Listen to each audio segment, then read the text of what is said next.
What is going on, streamers? My name is Nick, and today we are going to be talking about 8 different ways that you can make your live stream better. And look, because we've got some time here today, so we're going to be talking about organization. We're going to be talking about the production. We're going to be talking about the process in terms of, lighting. And if time allows, we're even going to talk about what you can do with your live streams to get more views as well, because part of making a better live stream is, of course, you want to make sure that, people are actually seeing and interacting with what it is that you're doing as well. So we're going to be talking about that. And we're also going to be talking about some mindset stuff as well, as long as time allows. But at the end of this stream, what I am going to be doing is I'm going to be doing a Q&A to where you are going to be able to ask whatever questions that you have about, what it is that you're doing on YouTube as it pertains to your live stream, or just any questions that you have about any of the stuff that we are going to be talking about during this stream. But before we get into it, I do want to thank Streamyard for inviting me onto the channel to do this stream, to share this information with you. And if you are not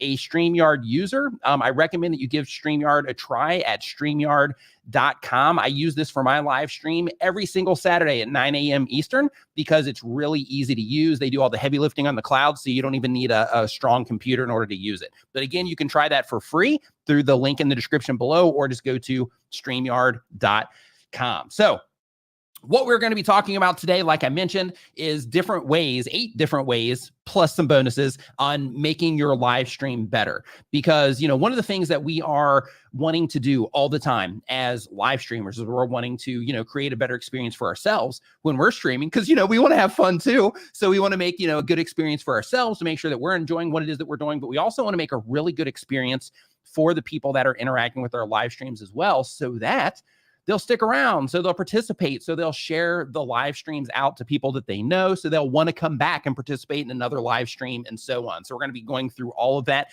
today. But really quick, I just want to give a shout out to Paul Peck Drywall Tube. What's up, man? Hope you're doing great. Jay's Booktubing, Tom Nash. Hope all of you are doing great. Brad over at Magic Flying Potato. Hope you're doing awesome. Dave Sundrum. Hope that you are doing awesome as well. So the very first thing on our list today, and I'll call this number 1, is to plan your show. And what I mean by that is there's 2 approaches that you can take. One approach is that you just, turn it on and you completely wing it. And in some cases, that's appropriate. And when that is appropriate, I've got something for you there as well here in just a minute. But the idea is, if you are just winging it to where you're like, hey, I'm just going to come on here, I'm going to talk about whatever. In that case, it's still a good idea to have some fallbacks. And what I mean by fallbacks is while you're live streaming, sometimes, you might run out of, ideas of the things that you're talking about. Sometimes your brain just might work against you and you might forget, like, okay, where am I? What am I talking about? What's going on?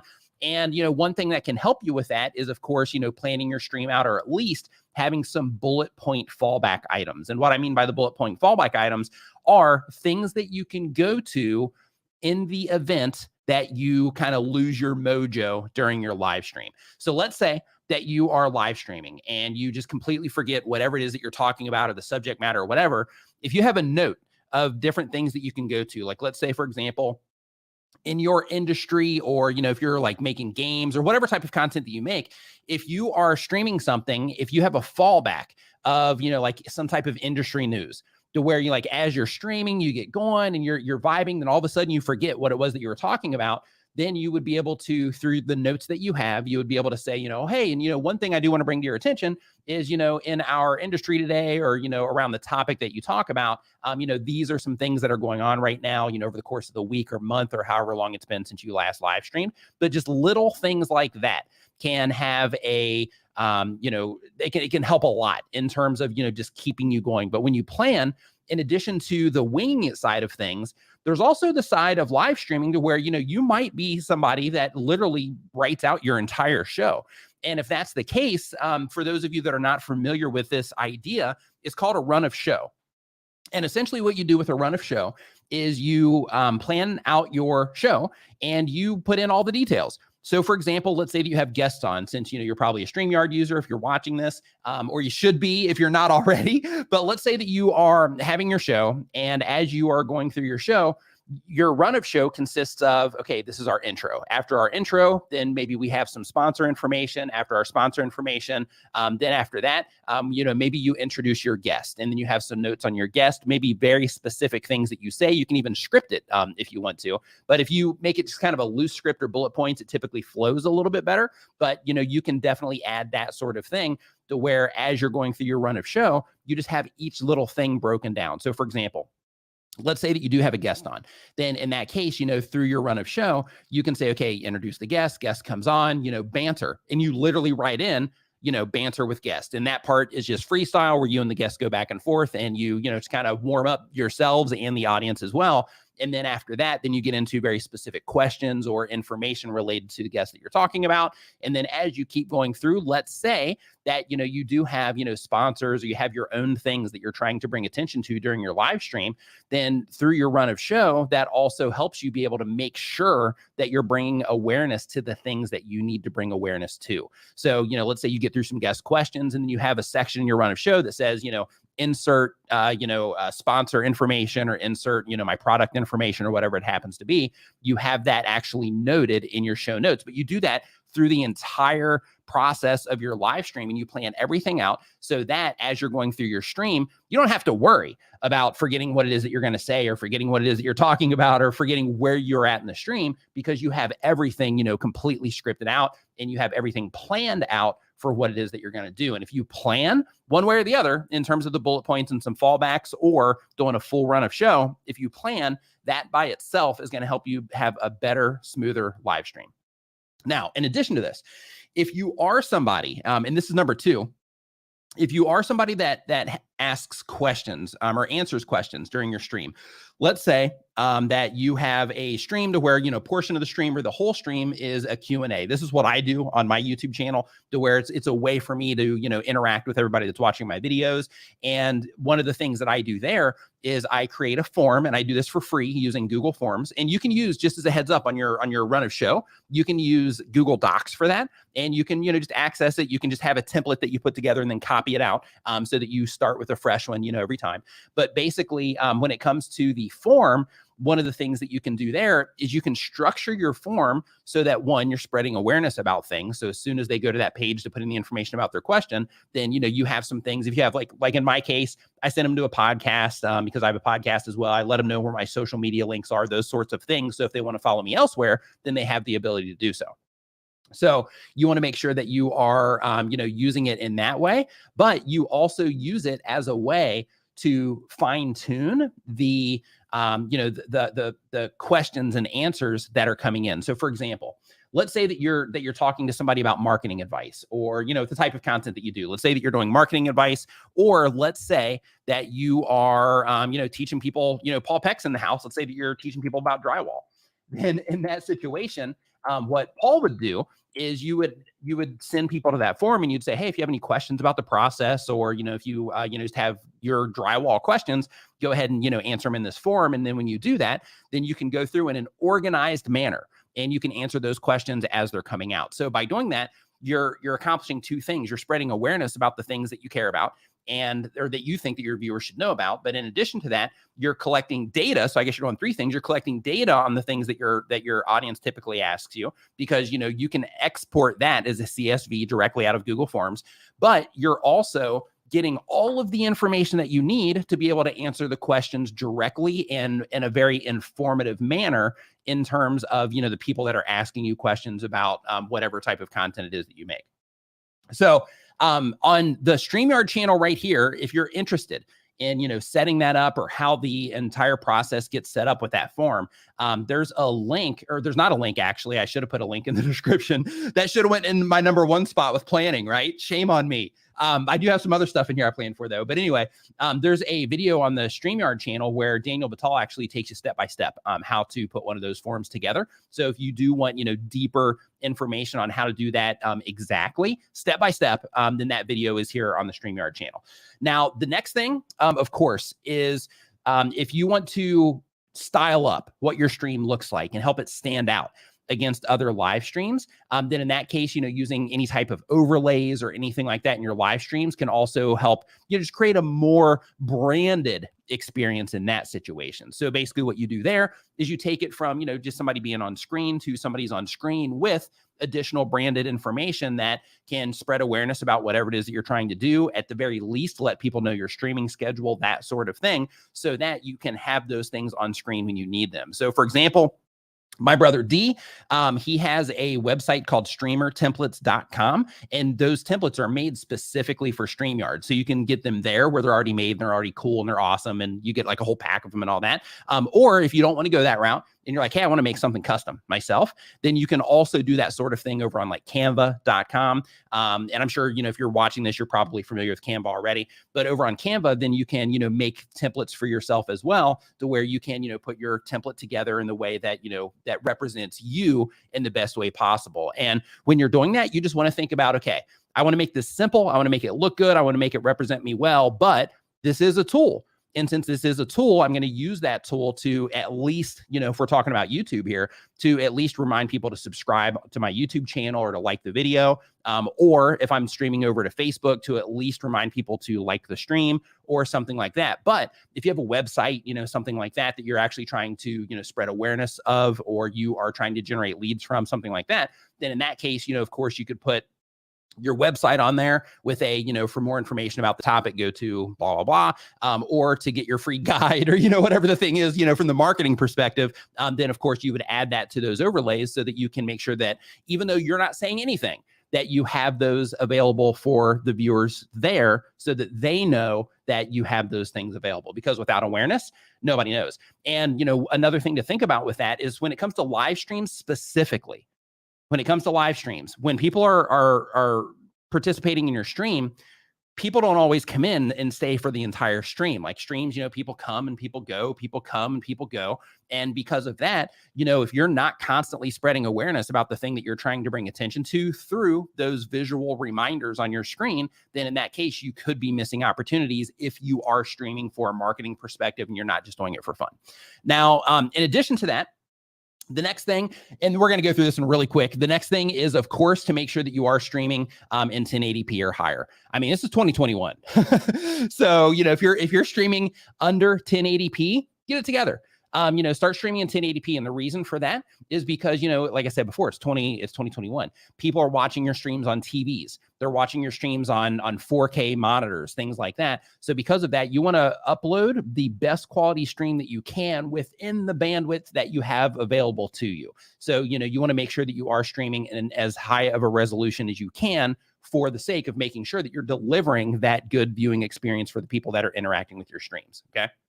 That one doesn't need much explanation, but I just wanted to make sure that I do share that one because it sounds obvious, but a lot of people, if you look around YouTube and you look at live streams, a lot of people aren't doing that. So StreamYard has this option. If you are a StreamYard user, of course, then you can just, select that option in your settings, and then you will go to 1080p instead of it being the lower version.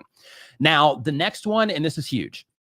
This is extremely important when it comes to live streaming. If you are live streaming actually anywhere, it's always important, but it's especially important if you are streaming in some type of regular environment.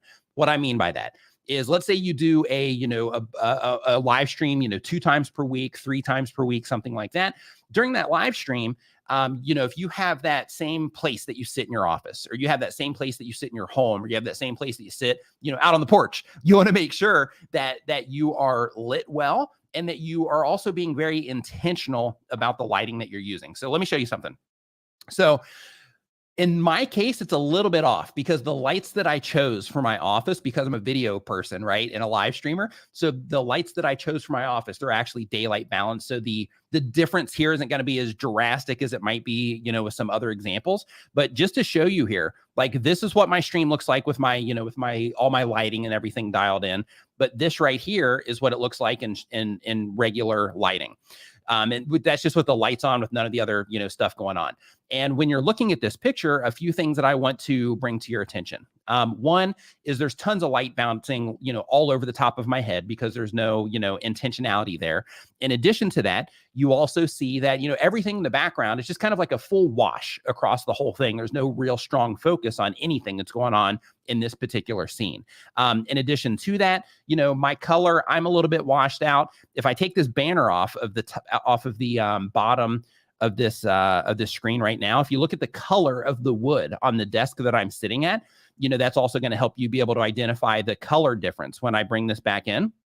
But basically, once I bring this back into what it looks like now, if you look at, my face, the color on my face, the color of the blue in the Streamyard hoodie, if you look at the color of my desk, when I turn this off, you can see there's a stark difference, right?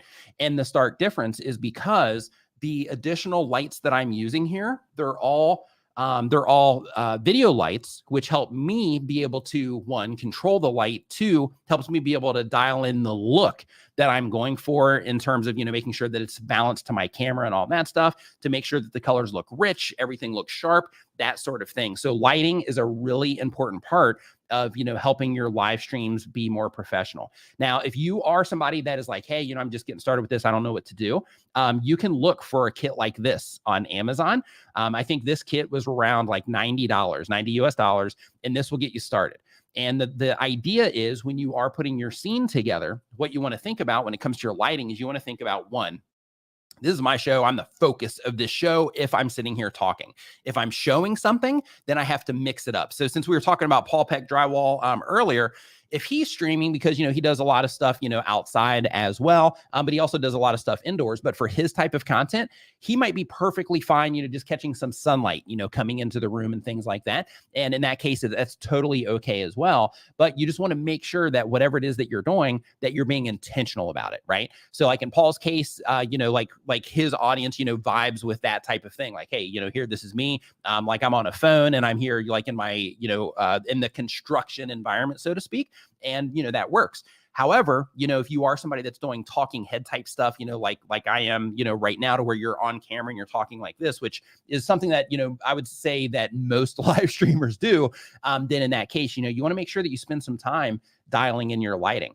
Now, in addition to those quick examples that I gave, my brother, D, he also put a video on the Streamyard channel as well, talking about lighting and how you can actually set it up for a very, very low budget and in pretty much any environment. So the stuff that D shared in that video is stuff that it's so small and compact that it's actually the items that he uses when he travels, so that he can make sure that he still gets great lighting wherever it is that he happens to be when he travels as well. So, lighting is really important when it comes to making sure that your live stream, represents you in the best way possible. And if you're trying to look professional when you're live streaming, if you're trying to, take the professional route and represent yourself as a professional, then in that case, just spending, a few bucks in terms of, that particular kit was like $90, but spending, let's say $90 to $150, you might be able to do it cheaper. But on some lighting and taking the time to, dial things in with your camera so that you can make sure that,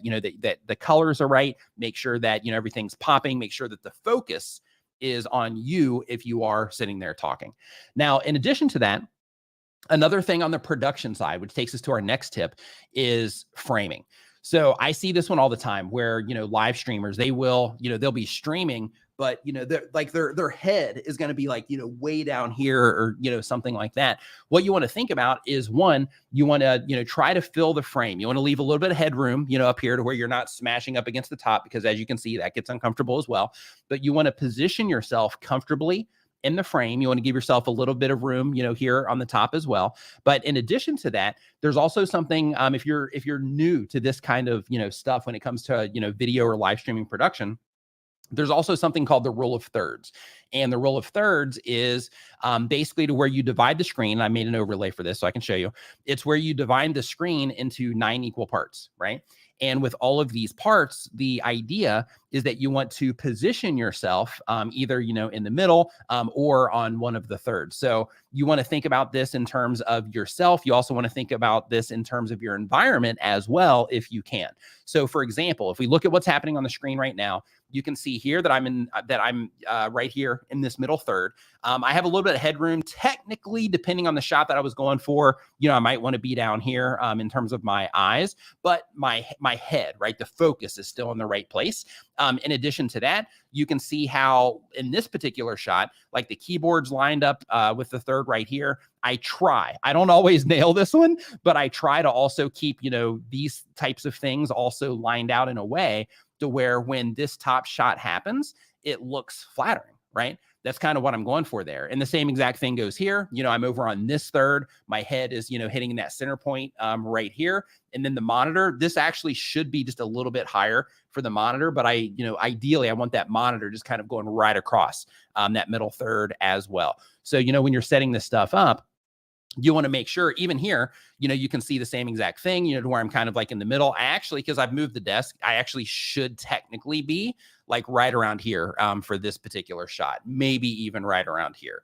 But the idea, same exact thing, you can kind of see where everything is positioned in order to make the scene look more flattering based on the rule of thirds. So when you are shooting your content, look, it doesn't matter if you're using a camera, it doesn't matter if you're using a webcam, it doesn't matter what you're doing. The idea is to just be intentional about the actual shot itself and how you're putting everything together, right? How you're putting everything together and how you're presenting what it is that you're doing, because it makes a difference. Now, and it's something that I see people doing, lighting, framing, and the next one that I'm getting ready to talk about are three things that I see people doing wrong, live streamers doing wrong all of the time. That's why I wanted to make sure that I included them in the information today.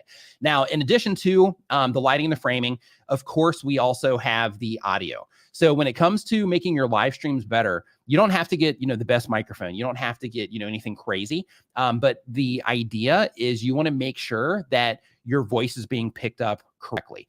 You want to make sure that you have presence, so to speak, in your voice when you're in your stream. And one way to do that is really easy is through a microphone. Now, it doesn't, like I said before, it doesn't have to be an expensive microphone. You just need something that will get the sound from your voice something closer to you, so that when you speak, it's not picking up all of this other stuff that's happening in the room. So if you do, if you are trying to make your audio better, when you have, a microphone, you can get, just as a heads up, if you go to Amazon, for example, you can go to Amazon and you can look for like a Boya BY-M1. If you're streaming with your phone, you can plug that directly into your phone. If you are streaming from a computer, then in that case, I would just look around. You can get, this is a nicer mic, but if you hop on Amazon, you can get some really low cost USB microphones that will plug directly into your computer, and then you can bring it, relatively close to you, and you don't have to have it, as close as I do right here. And you can see from this shot too, like exactly how close this is to me. But the idea with me having it this close is, I want all of that presence with my voice when people are coming into the stream, because they can hear everything that I'm saying clearly. And most importantly, with the lighting, the framing, and the microphone, the most important part of those is that I don't want people to be distracted by the low quality of what it is that I'm doing, right? Like, I want to make it to where when people come into the stream, they either think like, wow, this looks cool, or this sounds great. Or I want them to think to themselves like, hey, what's going on in the stream? What's this, that, and the other thing. I don't want them to think, wow, this audio sucks, I'm out of here. I don't want them to think like, wow, this looks kind of weird, because, you're not framing everything right. So, hey, this looks like weird. Like, I just don't want to, I don't want to hang out. This doesn't, look right, whatever. And they end up leaving for that. I don't want them to come into the stream and be distracted by bad lighting, right? Because, you want people to stick around and hear the information that you have. So because of that, I just want to encourage you to make sure that you are being intentional about, your lighting, your framing, and then of course your audio as well. And again, your microphone does not have to be expensive. There's options like the Blue Yeti, I think, is right around $100, maybe a little bit more. But there's also much cheaper versions as well that you can plug directly into your computer, and almost anything is going to be better than just pulling the audio directly from your web camera or your camera. So just make sure that you are, being intentional about that. And really quick, I want to let you know, if you are just joining the stream, what we are talking about today is we are talking about ways to make your live stream better. And as we go through this stream today, I'm also going to be doing a Q&A. So once I get through this information, then of course, I'm going to be answering your questions. So if you do have any questions about any of the stuff that I'm talking about, feel free to, to ask once we get into that part. So the next thing, and this one's kind of like a level up, right? Because, on the thumbnail I have, level up your live stream. So, I have to make sure that I also, for those of you that are like, hey, I got framing down, I got lighting down, got my microphone taken care of, I'm using a run a show, like I'm doing all of these things, but you still want to, continue to level up. Another thing that you can do is kind of like what you see me doing right here.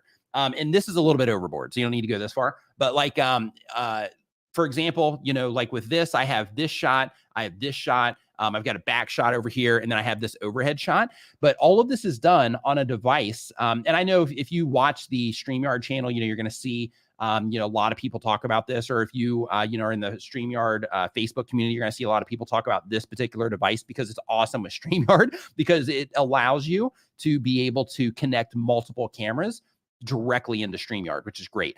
But essentially what this thing is, it's called an ATEM Mini.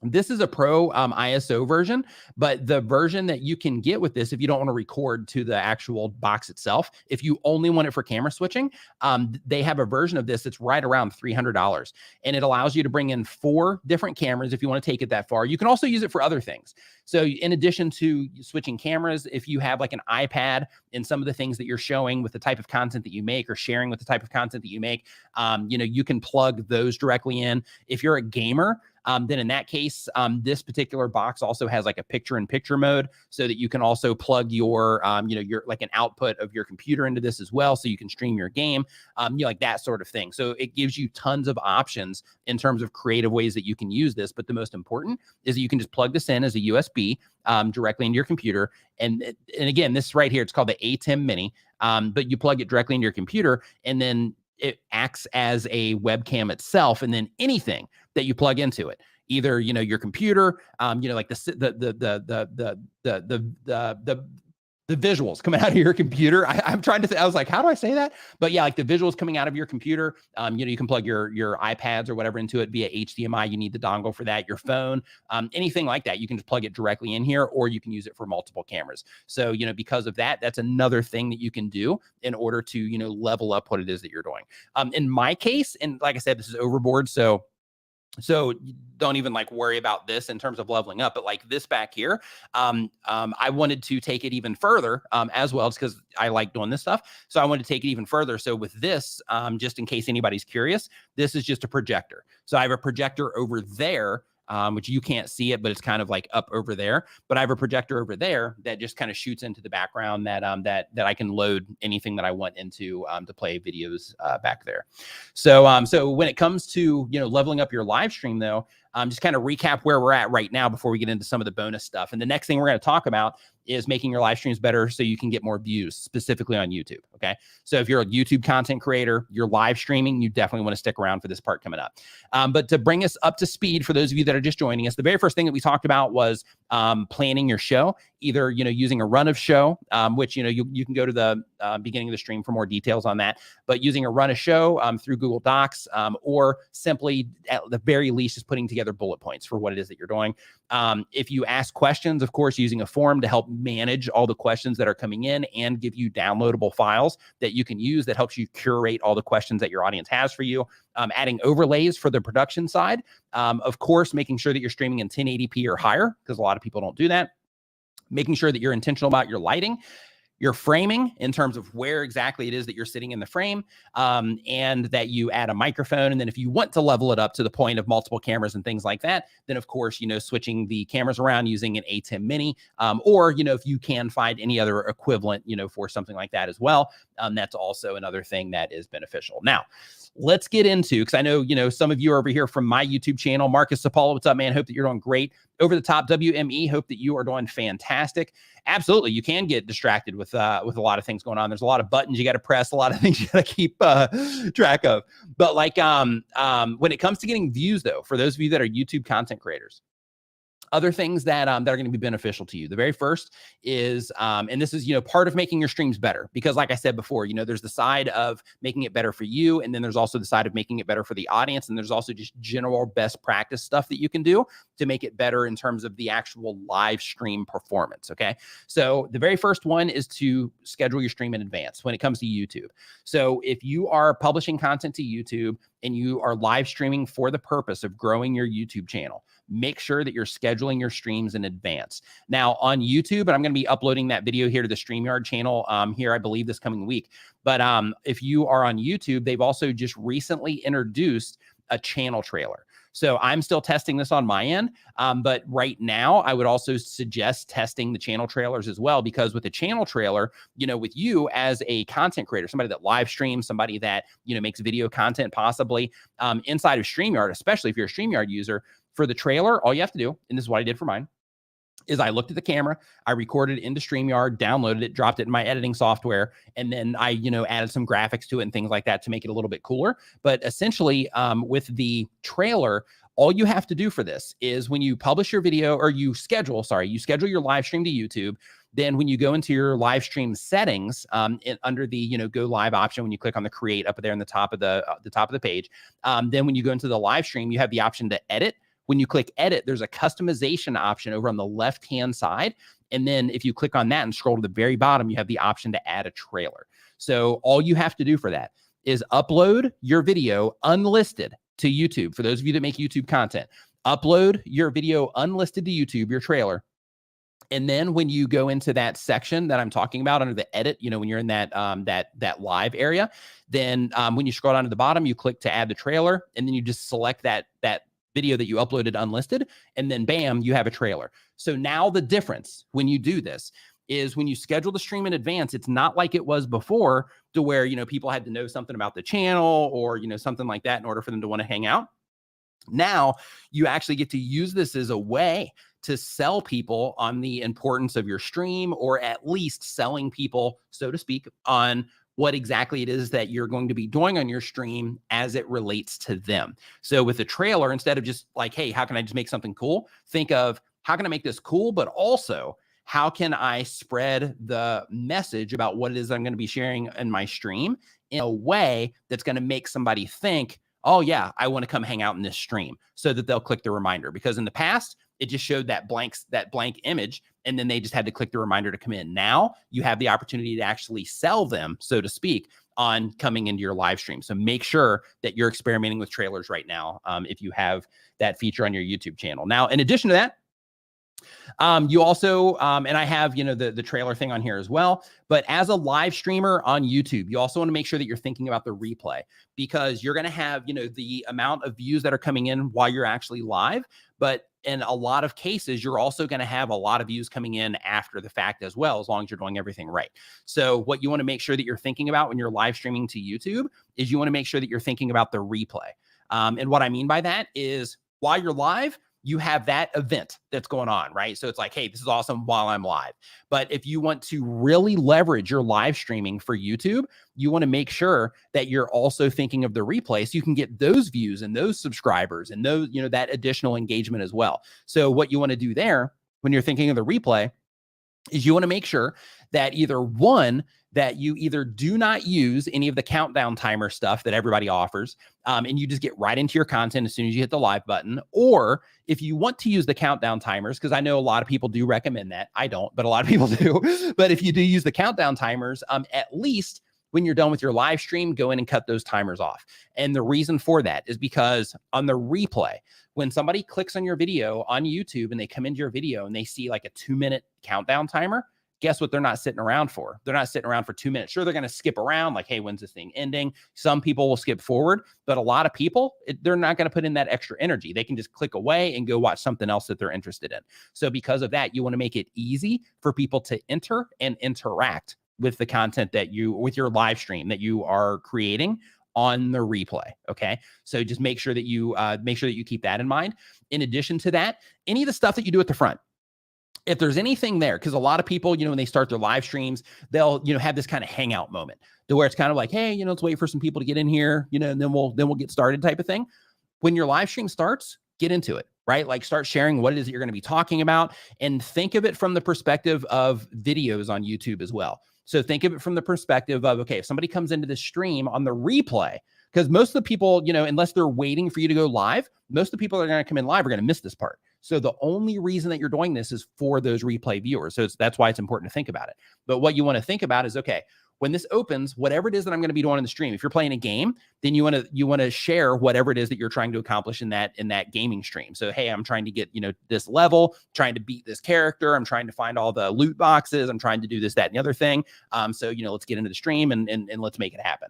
Right. So that's the idea, that you want to make sure that you're kind of hooking the viewers, or you're giving them that reason that they would want to stay throughout your stream to learn whatever it is that you're sharing, if you're doing educational content, so that you can make sure that on the replay, when they click on that they're like, oh yeah, maybe I will hang out for this a little bit. Like, it's not live now, but that's okay. I mean, it sounds like this might be, kind of fun to watch, or this might be good information, or whatever it happens to be.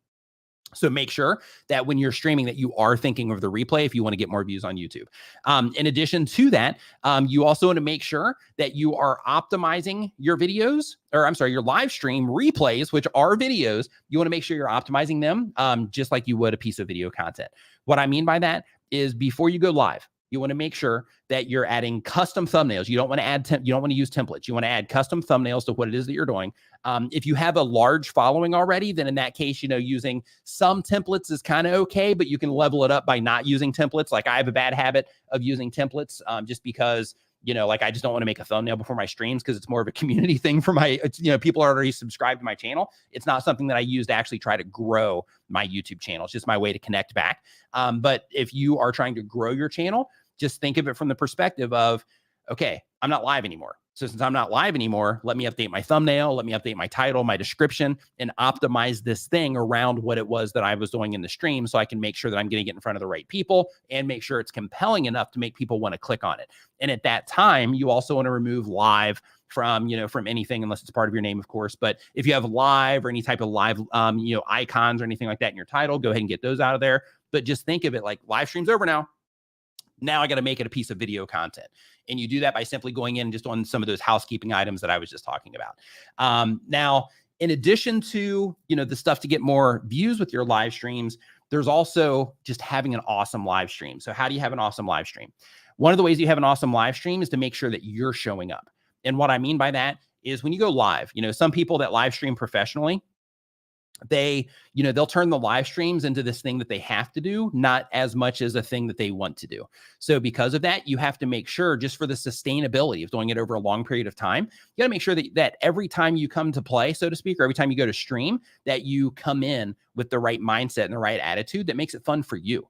Because if you don't, then there will come a time to where you're like, I don't know. And, and then you'll stop streaming or whatever the thing is. So because of that, you want to make sure that you're getting yourself ready before your stream. So a few things when it comes to that is, one, have a ritual before you start streaming that kind of helps you get into the mood. So one of the things that I do is I'll go down, I'll make a cup of coffee, and I'll just kind of like hang out down there for a little bit while I'm making the coffee. Sometimes I'll just kind of scroll, through Twitter, whatever, but most of the time, I'm just kind of watching the coffee and I'm trying to get myself kind of in the moment, right?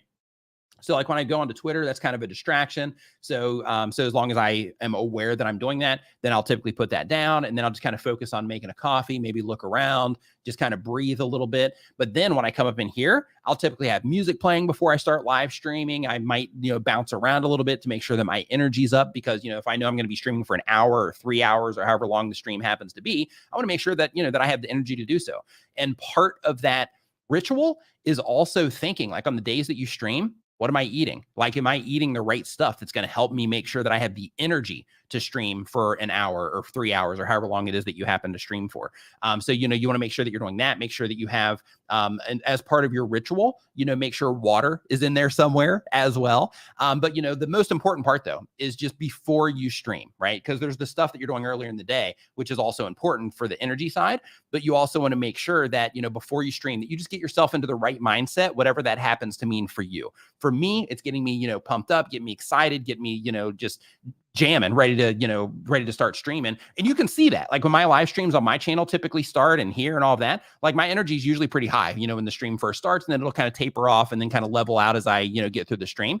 But the reason it's so high when it starts is, one, I'm just trying to grab people's attention that are coming into it on the replay, like I was telling you to do. But in addition to that, it's also so that I can just kind of get myself, pumped up and jamming, ready to live stream. So when it comes to that mindset side, if it means that you got to listen to some music, or if you don't take the approach of like, hey, I want to pumped up, but I just want to be like, chilled out and, just at that level where I can connect, then in that case, maybe you want to play some chill music. Maybe you want to meditate a little bit before the live stream to get your brain just in the right place to where when you come in, you're just kind of leveled off and you're just, all about, the connection side of things. So, just when it comes to that pre-stream ritual, whatever it happens to mean to you, just make sure that you put some type of ritual together so that you get yourself trained, so to speak, to where it's like, hey, before I stream, I do these things. And through the process, and this is the idea of the ritual, through the process of doing these things, it gets my mind and my energy in the right place in order to make sure that when I do stream,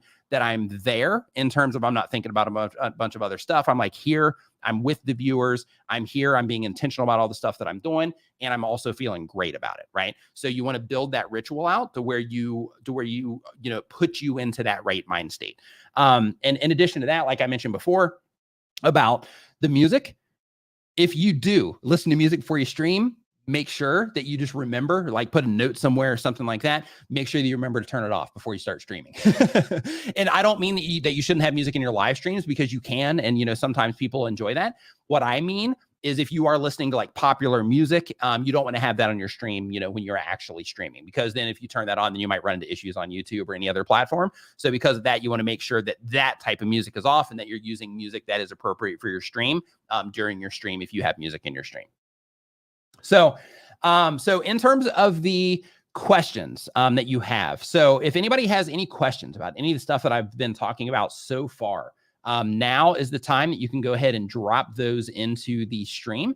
And I'm going to go ahead, I'm just going to start looking for those questions, but it would make it easier for me if you have a queue in front of your question. Then that way I can know that your question is for me and that it's not, like a side conversation that's going on. And as you are getting questions ready, one of the things that can also be beneficial in terms of the planning side of things is details like what I just did. So one of the things that I typically do is I'll have people put a queue in front of the question so that I know that it's for me. So even little things like that, like if you're like, okay, people are having all these conversations, I've got a lot of people on my live streams, how can I keep all this stuff like organized, right? So one of the ways, of course, is the run of the show that I talked about earlier. Another way is through asking questions, having people organize their questions into a form. But another way is if you are going to pull questions directly out of chat, is to make sure that you're just reminding people of, hey, that's how we do it here, so that the questions that you are answering, for a fact, hey, I just got to look for cues. I don't have to read everything that's coming through because I'm focused on, just like running everything. So because of that, I'm going to make sure that I'm just looking for the cues. And then that helps make sure that that question is for me. So, and just as a heads up too, your questions can be about, what it is that we talked about here today. It can be about general YouTube stuff, because just live streaming and YouTube, like those are my areas of passion and my areas of expertise. So because of that, like those are the things that I can serve you best at when it comes to the questions. So let's see here. How do you find good trends to get into? So when it comes to trends, there's Google Trends. So what you do is you go to trends.google.com. And when you go to trends.google.com, they are going to, like, you can put in like anything that you're interested in. You'll be able to see, things that are trending around that. And when you look around the page, you'll see other options of things that are on the rise and stuff like that. But in addition to that, if you just go for like trending now, which is another part of Google Trends, then in that case, you'll see like all the searches that are happening, like, right now in terms of the things that people are looking for the most right now. So then you go and you look and you're like, hey, are any of these things that I can make videos about? If the answer is yes, then in that case, then you make that video quickly so you can get it up while the trend is still going on. But if the answer is, these are all great trends, but nothing really fits into what it is that I'm doing, then make a piece of evergreen content. And what that is, in case you're not familiar with that, that language, evergreen content is simply content that you can put up right now, and it'll be just as relevant now as it's going to be, a year from now, 5 years from now, that sort of thing. Let's see here. Have you had experience with PodTrack? I have not. Yeah, I have not had any experience with PodTrack at this moment in time. But now that you mentioned that, I'm actually going to try to remember that so that I can look it up after the stream. Marcus Sapala says, I usually create a Facebook event for every stream and announce it to my email list. Any thoughts on such strategies? That's fantastic. So like if you're creating the event on your Facebook and then you announce it to your email list, that's great, because then what you're doing is you are making it available there, but then you're also spreading additional awareness to the people that have been at least enough into what it is that you're doing in order to sign up on your list. So that's a great approach for what it is that you're doing. And on the YouTube side, if you have driven those email signups off of YouTube, and those people are like a great fit for your content in terms of topically, and you think that those people in your email list would be likely to click on your videos if they were to show up on their homepage, as an example, then in that case, doing that for YouTube videos is also extremely effective. Doing that for live streams just in general, regardless of platform, is also effective. But where it benefits you on YouTube is you're basically starting all of these sessions on YouTube, which basically means like you're bringing people onto the platform. And then when you're bringing people onto the platform and they're starting their session on your channel, YouTube absolutely loves that. So, when you can do that a lot, then that can help YouTube, identify like, hey, all these people that are coming into this channel, like these are all people that respond positively to this content. So because of that, let's look on the platform and see other people that use YouTube like these people do. And then they'll start suggesting some of your content to those people as well. So here we did that one already. Let's see here. So let me scroll up here because I just had a few of them kicked down here. Experience with PodTrack. How do you find good trends? Let's see here. Can you talk about best practices for repurposing live streaming content on YouTube, like editing live stream videos and posting them as new videos? Absolutely, Mike. So, so when it comes to best practices, I actually have a clips channel as well. I don't upload to it. I actually, literally right before this stream, I was on a call with somebody else about, them possibly coming on and managing some of that with me so that we can, get content going out there on a more regular basis. But basically in terms of best practices, the idea is you want to take out snippets that would be relevant to the audience that you're trying to reach with those snippets, and you want to optimize everything around them. Now, one thing that can be advantageous is, let's say that you are somebody that that brings on guests. A lot of times people will make the clips around the guests. Try, instead of making it around for YouTube, instead of making it around the guest, unless there's somebody, like, Elon Musk or something, instead of making it, titled around the guest, title it around the topic and title it around that topic as it relates to the people that you're trying to reach. So for example, like if you're making, content about depression, because your channel name here is, Mike is Depressed. If you're making content, trying to help people through depression, then in that case, let's say you do an hour-long live stream, and through that, you dropped, let's say 10 great tidbits that would make, great repurposed content for a live stream. Then in that case, go through and cut out those tidbits, and you have a couple of choices at that point in time. Once you actually cut those tidbits out, one of them is to put a little bumper at the beginning of you explaining what it is that's going to be happening, just like you would if you were making an entire original video, right? So that's one option. The other option is to just bring it in right where the thing starts, and then, finish it when the thing ends. Now, one thing to keep in mind, and this is what I do on mine, is when your stream does come to an end, or not your stream, but your video replay comes to an end, go ahead and pre-make a bumper of some kind there so that you can tell people, like, hey, there's a video on the screen right now that we think you would also enjoy, click that to watch another video. Because on YouTube specifically, it's really important to get people to watch more of your videos. So if they come into one video, the more that you can get them clicking on more of your content, the more it helps that originating video. And then that can kind of cascade as they keep going deeper and deeper into your content. So because of that, instead of just letting it end and not having any real call to action there at the end on what they should do next once your clip ends, then in that case, the second your clip ends, just drop an end screen on them, and you can do it either, vocally, and then just use that one on all of them. Or, you can come onto video, however you want to do it. But the idea is that you want to hand off to a very specific playlist or video. And then you also want to put a best for viewer in that end screen spot as well. But when it comes to repurposing it, one, it's okay. Like YouTube, is totally cool with that. They actually recommend it in the YouTube Creator Academy, which is free. If you're live streaming to YouTube, everybody here should go through that. It's free and provided by YouTube. We'll teach you a ton just about YouTube and how everything works. But in addition to that, you just want to make sure that you are also, when you do upload those videos, you want to interlink stuff too. So, it'll be helpful, if you already have, like a community feed or, anything like that, then you'd be able to link that way. But if you don't, you can still link one of the playlists over there, or even multiple if you wanted to. But you can, put playlists together on your clips channel, and then you can actually showcase, like one of those playlists on your main channel as well, and vice versa, so that you can make sure that you're sending viewers back and forth between the content. And the reason that's important is because on your main channel, when you're live streaming over there and then you do your thing there, like that's for those people that are already interacting with that channel. And then some new people will find your content that way as well. But then when you start repurposing it and you start putting it on the other channel, there's going to be people that are going to find that channel that are not going to be familiar with your main channel. So because of that, you want to make sure that those people can also easily find your main channel as well. So you want to make sure that you have that playlist on each page, on each channel page. You also want to make sure that you're interlinking them in your video descriptions as well. And of course, you have the option to do that via the playlists or video links in your end screens on both channels as well, to kind of cross promote the traffic. And just as a heads up, because I'm not sure where you're at on your channel, but if you do have YouTube stories, you can also cross promote that way as well. And of course, the community feed that I mentioned before. Let's see. Is there any way for a co-host to help with highlighting comments to go through so they can get through the comments faster? Absolutely. So you can have a co-host do that.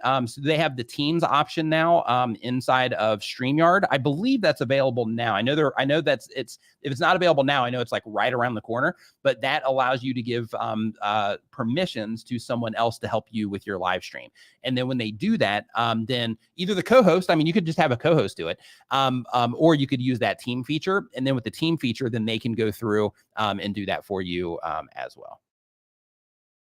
The Honest Truth says, what is your main camera? So this is this one is a Sony A5100 with a Sigma 16 millimeter 1.4 lens on it. So the reason I went with this is it was recommended to me by somebody else, but I also have like all the other cameras, like this camera and this camera.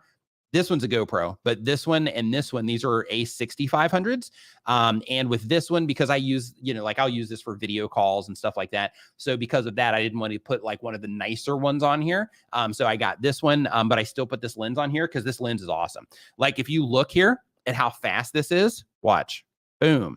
And then when that was a fail. But if you look at it right here, how fast that is, and then I take it away, how fast it snaps back in. But in terms of, the speed of focus, that is, it's really great. This lens, and it's just a tack sharp lens as well. So you don't need to do any additional sharpening for video content or anything like that. Jay's Booktubing says, I have a book related channel. I do live streams of reading books. How can I grow my channel, and how am I supposed to read Streamyard? Okay. So when you are doing your books, then in that case, if you are doing it, like if you have like an e-version, then, you have a screen share option inside of StreamYard where you can actually pull them into screen. When it comes to growing your YouTube channel, I would have content where you're reading books, like, full books, if that's what you're doing, but I would also have content that is shorter form, so it doesn't require as much of a commitment. So for those, I would do book summaries. So I would have like your main stuff to where you fully read through the book. I'm not sure if you're going to run into issues with that from a copyright standpoint or not, but just be prepared for that just in case. But doing the book summaries, you can do that, just as all original content, and book summaries on YouTube typically do pretty well. So with the book summary, you have like shorter form content that is going to be, easier for people to consume, easier for them to commit to when they actually click into it and they see how long it is, because those would be relatively short versus, a very long stream or stream replay or video replay where they're, where when they click on it, they see, hey, this is like an hour long. The commitment involved there is much higher. So that type of content does well, but I'm just saying, having both options. So you're bringing in people, one's, mainly for discovery so that you can focus on doing the main thing that you do, which is reading. But the book summaries is for the sake of discovery. So when people are looking for, they're in YouTube search looking for, Sapiens summary, then, they end up finding your content because of it. Whereas, if somebody's looking for, Sapiens, somebody reading a Sapiens book, I'm not even sure how you would look for that, but if that's what they were looking for, then in that case, you might pop up there as well. So then you have two discovery options to bring people into your channel, right? And that's just from search. That doesn't include, if you have a Sapiens book summary, show up on somebody's homepage of somebody that typically watches book summaries, right? So it just opens you up in terms of ways that people can find your YouTube channel. BSVPTV says, are you manually switching cameras or are they switching on their own on a preset? Yeah, so with the cameras, I have it set up through this ATEM mini device right here. I can manually switch them, right, to where I hit the buttons. That's the manual switching. Or if I don't do anything, then it's going to automatically switch based on a preset sequence that I set up. So this box comes with software that lets you set up macros, is what they call them within their software, to where you turn it on. You're like, hey, this camera 1 for X amount of time, and then you pause, and then camera 2 for X amount of time, pause, camera 3 for X amount of time, pause, camera 4 for X amount of time, bounce back to number 2, and so on and so forth. But you build out like a longer sequence, and then you just hit play, and then it just sits there and plays through the whole thing. Let's see here. Book related channel. I do streams. We got that one. So I'm trying to go through this scroll here a little slower to make sure I don't miss anything. Okay. So, hey, my pleasure, Nick. Love your name. What's up, man? Nice to see you. Nice to see you hanging out in here too. Let's see here with the A10 mini. It's ATEM, ATEM. Be a good thing to have for my online radio show. I think so. Like, when it comes to things like this, I'm a really big believer in visual authority. And what I mean by that is if you can make your stuff look cool and make it look where people come into the stream and they're like, wow, this looks pretty professional, then you give yourself that few more seconds of attention time before they actually make that decision on if they're going to stick around or not. So, the idea is that, when people come into the stream that you, in addition to whatever it is that you're saying, they might not even know when they come into your radio show, like as they're coming into it, they might be like, hey, what is this person talking about? What are they doing? But at the very least, when they come in and everything looks awesome, if it causes them to stop for a minute, then, and just at least check out your setup, then in that case, what you're doing is you have their attention. And then during the process of them checking out your setup or, just thinking, whatever it is that they're thinking about your setup, then, you have that opportunity for them to find out what it is that you're talking about and, to figure out that way if they want to participate in the show. So if I had a radio show, I would definitely do a setup like this. I don't have a radio show. I just do a live stream every Saturday on my channel at 9 a.m. Eastern for those of you that want to hang out. But on that, like this stuff is important enough for me to do it on my stuff. So I highly recommend this for anybody that is interested. Coffee Talking Tech. Nice to see you as well. Thank you for swinging by. Doug Houston in the house. What's up, man? Hope you're doing great. So looking to see if there's any more questions. Okay, here we go. How do you save the recording along with the live streaming? I want a completely editable version for future needs. So there's a couple ways that you can do this. The very first is Streamyard actually will save the recording for you. So you can just download it directly out of Streamyard if you're a Streamyard user. Another way to do it is with this box that I have. This box will record 4 cameras simultaneously. So, as long as I have them plugged into here while this is going on, if I hit the record button, then it will record all of these cameras simultaneously into a SSD drive that's attached to this.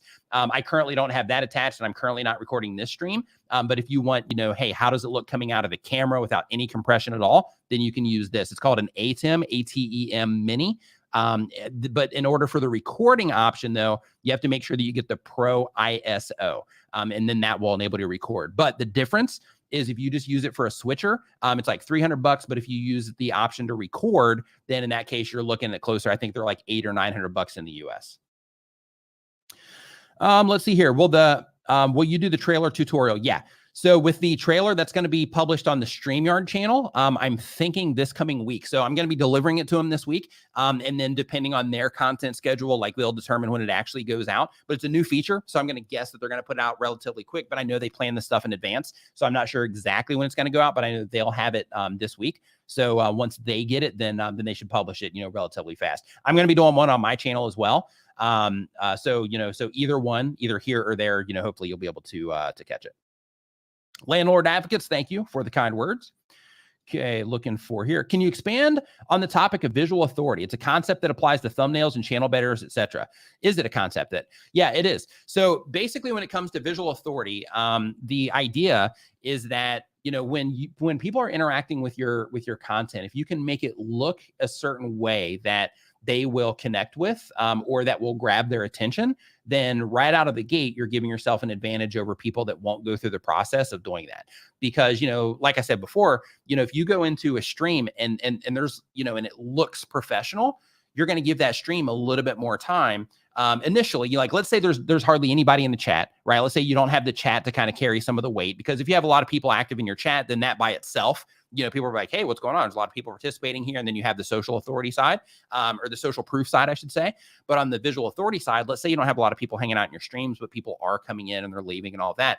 When you do have that presentation, so to speak, with what it is that you're doing, it makes everything, it gives that extra amount of professionalism, and it gives that extra amount of time for them to go through that mental process of, like, oh, hey, this looks professional. I wonder what's going on here, like that type of thing, right? So it just makes everything, be perceived in a different way versus, if I was sitting here in room lighting with just like a Logitech C922, right? Totally different vibe when you would come into that versus, what it is that you come into here. And in terms of like thumbnails, channel banners, all that stuff, all of it, like, how your video content looks and sounds, how your live stream content looks and sounds, how your thumbnails look, how your channel banner, looks, all of that stuff. And it even goes, across, goes off of YouTube as well, into, Twitter, into, your LinkedIn account, into, anything that you're doing online. All of that stuff, like all the things that people see and can interact with, it all creates a perception of you and your brand. So because of that, it's important to make sure that what you're doing matches up with, either matches up with the niche that you're in, or it matches up with, just trying to, use all of that to, make yourself, look more professional, so to speak, in terms of, when they come into what it is that you're doing. Let's see here as we keep on going. Tacking Sports says, how much does your whole setup cost, ballpark? I'm not sure on the actual cost. I mean, it's like I said, I went overboard here. So like none of this is required. So like, when it comes to, just one disclaimer I want to say before I, talk about the cost, is when you are live streaming, I did really good for a long period of time just using that Logitech C922 that I was talking about, and then using studio lighting. So using, a lighting kit. The kit that I had wasn't this, but conceptually it was similar. It was just like, a couple of can lights with those types of bulbs inside, but they were actually like clamped on stuff. That's what I would use initially, just so I can control my lighting. So, because if you can control your lighting, it can make a big difference on what your stream actually looks like. But in terms of my setup, like my projector, I think that was, keep in mind, I'm in Thailand. So I have to pay extra here just because of like import costs and things like that. We get taxed heavily on this kind of stuff. But like the projector, I think that just to put this stuff on the wall, that was like $600, I think, or $700. This light right here, each one of these, I have 1, 2, 3 of these Godex SL60Ws. These here locally are around, I think, like $150 or $160 each. All of them have different attachments on them, but this one right here, this particular attachment, I think was an extra like $40 or something. This Rodecaster, I got this in Hong Kong, right when they came out.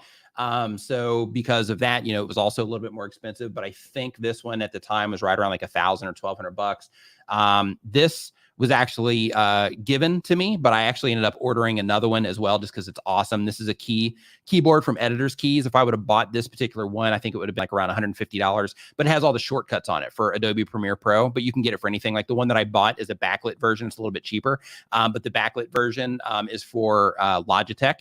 Or not Logitech, I'm sorry, Logic Pro on the Mac. But yeah, so like each one of these cameras, like this one here, I can't remember how much it costs, but I know the lens on this is like $500. Lens on that one's $500. The lens on that one was like $800. The camera bodies themselves, the two 6500s, I think were right around like $1,200 each. This one right here, I think was close to maybe like $900 or maybe $1,000. The ATEM Mini Pro ISO that I'm using, this particular one was, I think, right around $1,000 for this here locally. The loop deck, that was another, and this right here is a loop deck. This is more of an editing thing. This is around $500. This Stream Deck was right around, I think, maybe $100 is what you can get these for on Amazon. I'm not 100% sure. But if we get into like, my speakers and things like that, you're adding on, probably, I don't know, $300 to $500 for the speakers. This monitor here, this is a Samsung Odyssey G9. And like this monitor was roughly here locally, I think it cost me somewhere around like $2,000 or something locally. What else? Yeah, I think that's basically most of the setup. And then I have another computer that's actually running the projector that's behind me as well. So without doing, the full math of it, we're talking right around that ballpark. And I've got another camera over here that's not on. It's a Canon 90D. That one's not on right now, but I've also got that one as well. And then the Hue lights, the Philips strip lights that I put inside of those bars back there, those sorts of things. It all adds up. But I'm not sure exactly how much, but it definitely adds up. How to keep the autofocus on M50 Canon with a clean output. So for the clean output, Canon has a EOS utility software that you can connect, or that you can put in your computer. And then when you connect your camera, you run that EOS software and you actually use that as your webcam source. That will make it a clean output. Or you can use a piece of software called SparkoCam, I think is what it's called. And that will do the same thing, to where it basically takes it off. The difference is inside of Canons, they make it a little bit weird in terms of the ratio, unless they fixed that recently, to whereas inside of SparkoCam, it's actually like 1920 by 1080, or you can even go higher if you would like. In terms of the autofocus, it's going to come down to your lens and, of course, your camera settings as well. Like this lens, when it's on the Canon M50, because I used to stream with the M50 as well. This lens, when it's on an M50, it's fantastic on that M50 as well. Let's see here. At work watching you now. Thanks for swinging by while you're on the job. Hope that you're doing fantastic. Let's see here. So Tom Nash has just got my first Sony. Got an A7S3 and the 16-35 lens. Nice, man. That's a heavy package right there. Locally, just the body of the A7S3 is $5,000 locally. So I'm like, I keep like looking at it, but I'm like, yeah, it's just not like, I'm doing fine with the stuff that I have. So I'm not going to go that route. But next time I go to the States, I'll probably end up picking one of those up. Let's see here. Can I program the A10 Mini to swap cameras on its own if it's not the Pro version? Yes, you can. So within the software, you can do that even if it's not the A10 Mini ISO. So there's the A10 Mini Pro, and then there's A10 Mini Pro ISO. So with the A10 Mini Pro, you can also set up all of the auto switching as well. Can you use the Elgato Stream Deck with Streamyard, or is that coming? Yeah, so you can, but it's a pretty heavy process in order to do it. So when it comes to the Stream Deck, there is, if you go to the Streamyard community Facebook group, if you just go to Facebook and you search for Streamyard community, it'll pop up. But there's been a lot of posts in there about the integration with Stream Deck. I know they're working on something on the back end to make it easier, but there is a complicated process that you can go through in order to make it happen. I've never done it personally, but I've seen people demonstrating, how they actually do it. And that information is available for free in the Facebook community, Facebook Streamyard community. Let's see here. Yeah, so Marcus, for the Canon M50 question, so Marcus also streams using the webcam utility. Okay, let's see here. So yeah, it's definitely, like I didn't go out and just get everything like all at once. It's been accumulated over time. So like, for example, like I've gotten like multiple cameras over time for the sake of, like I'm a big fan of and there's another camera back here that I didn't mention as well. But the thing with the cameras is I am somebody that gets in my own way a lot. And by getting in my own way, what I mean is like, if I have like a setup over here and I need to record over here, I'll just not record if it means that I need to like break down, the whole setup and move everything over to there. So because of that, over time, I was like, I'm going to go and just get another camera. So then that way I can have a runaround camera, which I have back there, another camera. So I've got a runaround camera back there to where if I want to shoot B-roll, or if I want to, go shoot, something outside or anything like that, then I take that camera. I have a camera over there that is my setup to where when I'm recording in front of that camera, then you can see all of this stuff, kind of like a behind the scenes type of vibe. And then of course, I have, the stuff that goes on for the live streaming. So I have different stuff for my live streaming than I do the video recording. But the reason that I had some of this extra stuff for the live stream is because for my old place, I would have extra cameras and things like that for just being able to do different things. And that made it, just easy, to have all the extra cameras here for this. And then the monitor, like, with this, from a productivity standpoint, from a live streaming standpoint, all the way around. I absolutely love this monitor. It's a beast. Great for gaming as well. Let's see here. I've been using my smartphone recently, bought a Sony ZV-1 and a Rode NTB USB. Oh, nice. And a Rode Video Micro, upgraded lighting from normal room light to a Godex SLW as a key light. Fantastic. Yeah, that's a fantastic upgrade. Yeah, like this one right here, the SLW60, that's what I'm using right here as well. And I've got 2 of those hanging from the truss as well. Let's see here. Looked into interest-free payments, bought my lens on 12-month interest-free promotion. Good. Okay. So it looks like we got through the questions. So I want to thank everybody for hanging out in the stream today. I also want to thank Streamyard, of course, for having me on the channel today. Always an honor to stream here. And, I want to remind you, if you're not a Streamyard user yet, they do have a option where you can try Streamyard for free. So, give it a shot. It's like the easiest live streaming software you're ever going to use ever. But you can try that for free. There's a link down in the description below, or you can just go to StreamYard.com. I think it's StreamYard.com/free, if I remember correctly. But if you just go to StreamYard.com, they'll get you taken care of. But I mean, it's a great way to live stream easily. Like for those of you that might be in like other countries, where the infrastructure isn't that great. Like, for example, I'm in Thailand. So because of that, the infrastructure here isn't awesome all the time in all the places. And I live like a little bit, away from the city. So because of that, when I'm streaming sometimes, like I'll have a bunch of people in my live stream and then like something will happen, like a really strong gust of wind or heavy rain. And like my power will go down for like, 10 seconds and then everything will come back on.